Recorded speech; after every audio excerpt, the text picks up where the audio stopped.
Oh man. Huh? Ow. Oh shit, that hurt. That was a nice relaxing summer vacation. I haven't made a video in about a month. Let's see what's been going on in the real estate market space. What? What's going on? Sorry. That's right, guys. I'm going for that Best Actor Emmy nomination this year. Welcome back to the channel, everybody. It has been a while since I made a video. I went on a long summer break. I went all over the state. I went to Utah for like a week with my family. We went to Grand Canyon, Flagstaff, went to Chicago, which is not in Arizona, but it's still out there. It was a great time. And, you know, I haven't taken a month vacation in like years, so it was pretty decent. So, you know, kids are back in school now and we're ready to get going. And I thought I'd start off the video with something kind of interesting. So in today's video, what I'm going to do is I am going to look at all the data for my specific market and just analyze it. Analyze the data live on video and just let you guys know what I'm thinking about what's going on. I am using my personal data that I'm pulling and my team is pulling from the MLS daily. Not using data from realtor.com or zillow.com or anything like that. Okay. So anyways, let's get going. So first and foremost, let's look at the total MLS stats. Just to kind of summarize what I'm looking at here. Here is total actives. Started tracking the data as of May 13th. Active number and then coming soon numbers are added up to a total active number. And when we started this in mid-May, it was nice and good times. 8,900 total active listings. At the time, remember I was telling you how alarming that was because we were at 5,000 to 6,000 for the longest time. As we scroll right, we see here with the pending numbers, we get our pending, under contract, which in my MLS, they break these into two categories to, you know, indicate to the listing agent if they want to still show it for sale and available on Zillow rather than just showing pending. And you do it under contract because you're still accepting backups. Therefore, they're going to show it for sale or still available on the websites. And contingent being that they are accepting an offer, but it's contingent upon the home selling. So all these numbers add up to a total pending number, which when we started was around 11,000 houses sold. Now it's always been about 10 to 12,000, even during the pandemic.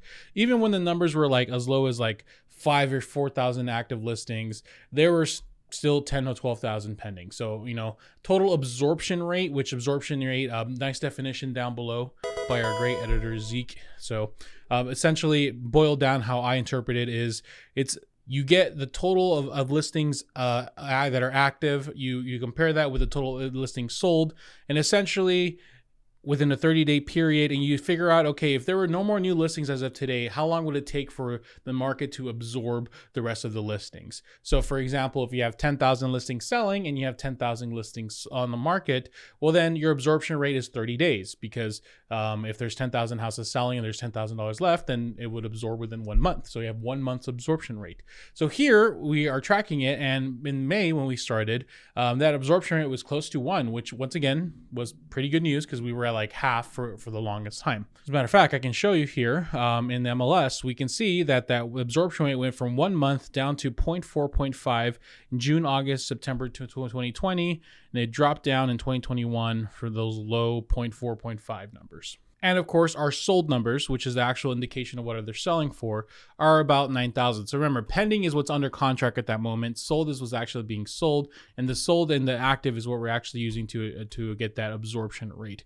So that being said, what is happening nowadays? Well, lots happen nowadays. It's completely shifted. It's completely turned around.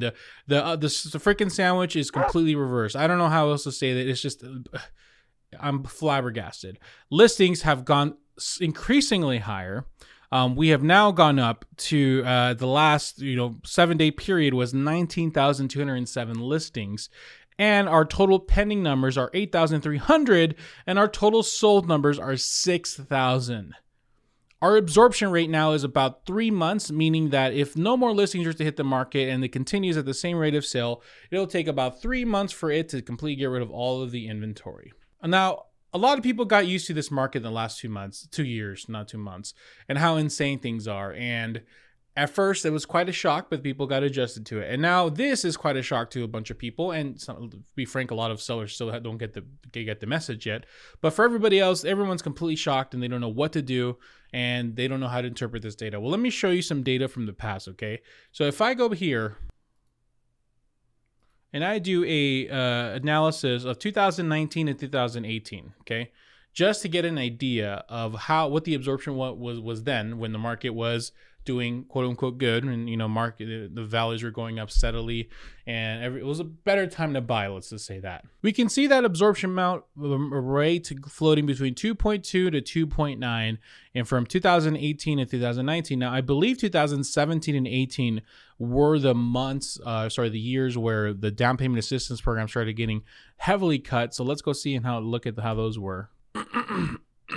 That absorption rate is from 2.5, goes up to 2.6 and floats around the 2-point range. So it's floated between 2 to 3 pretty periodically. So the fact that we're over 3 seems that we're above average, so we were over a 5-year period. The sold to list ratio, which basically indicates our sold to original list price ratio, like what was the sold price versus the original list price. 100% would mean everything selling at list price.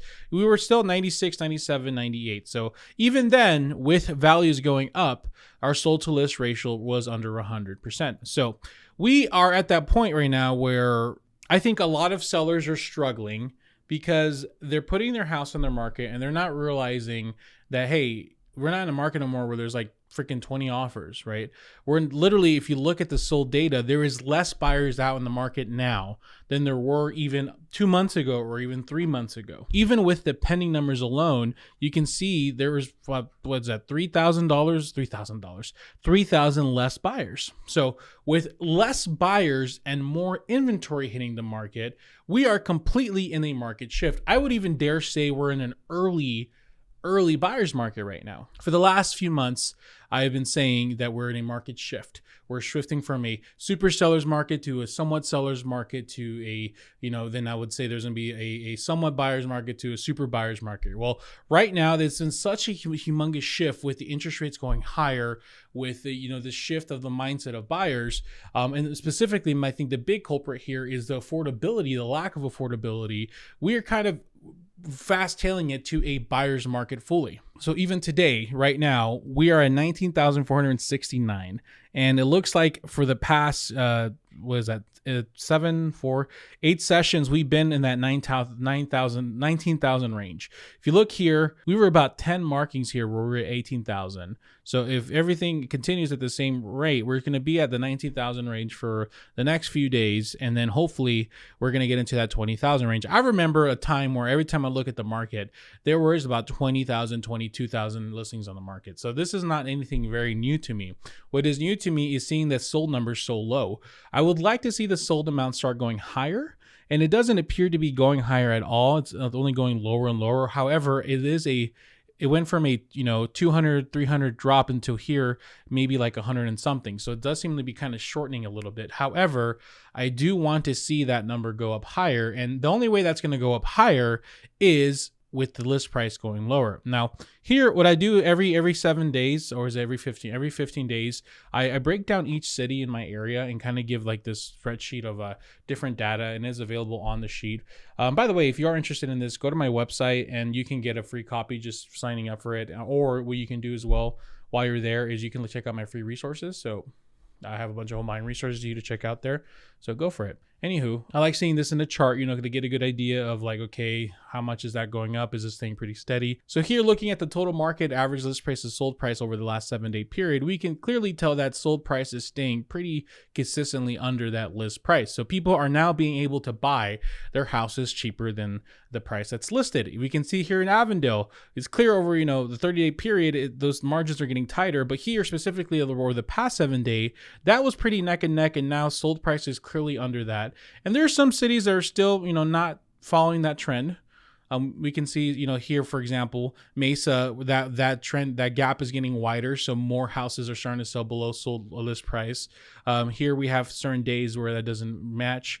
Every city is different, but now I can say pretty consistently that most people are buying a house under list price. So my take on this, I will say what I've always said: buy when you're ready. And if right now happens to be that time, you better make sure you have your savings in place, and you want to 100% make sure that whatever house you do buy, you're buying at a complete discount. Because here's the thing: sellers right now don't know what to do, and they're overpricing their houses, and it's causing this increase of inventory. It's unfortunate, but if by them increasing the inventory, they're only making it, giving more buyers more power to you, right? So, but their mindset hasn't shifted quite yet. So if you are buying right now, I am anticipating price reductions coming even more and more as time goes on, because they overpriced it, and this is going to happen. And it's going to get to the point where the pricing is just going to get just right, and more buyers will come out of the woodwork. Hopefully something happens with interest rates soon, and it'll get to that point where we're going to get closer to that 2.5, 3 month absorption rate number. And we'll see. Hopefully things start adjusting. But as of right now, if you're buying, you want to make sure you buy at a heavy discount of something to basically counteract or eat up some of those losses you might face if there is a slight market shift below where houses go lower in value. That, and you also want to buy anything at a discount as well right now, because that interest rate being high sucks. So, let's say every $10,000 is about $50 off your monthly payment. Well, if you save $40,000 off the price, you're going to save hopefully $200 off the monthly payment. And that will hopefully, combat any higher rate that you have. Your interest rate might be $100. You make monthly payment $100 more as if you would have bought a year ago, whatever the case may be. Now is the time more than ever to really be aggressive with it. My next video, I believe, Zeke, I think right after this, we're going to release it, is I helped a client. I showed how I helped a client comp out a house, and I think we got $20,000 under list price, even under the appraisal price. So now's more than ever to use data and use it on your side. And if there is any doubt that, like, hey, should I buy right now? Don't buy. If the only people that are 100% sure should be buying right now. Now more than ever, buying a house is not a solid investment anymore. It is something you're doing because you want to. It is something you're doing because you don't want to be a renter. You want to own where you live. Now you're not doing it now because it's solid investment advice. Because honestly, I wouldn't consider it solid investment advice as of 2 years ago. Now, obviously, if you bought 2 years ago, you're a really great, investment, but it's just unpredictable what's going to happen in the future. So if you are buying, make sure you're 100% solid, make sure you're doing it for the right reasons, and make sure you're financially and mentally prepared for the future. So what do you guys think? And please don't go down and say, I've always said to buy, because that's just lying. Come on now. Take care.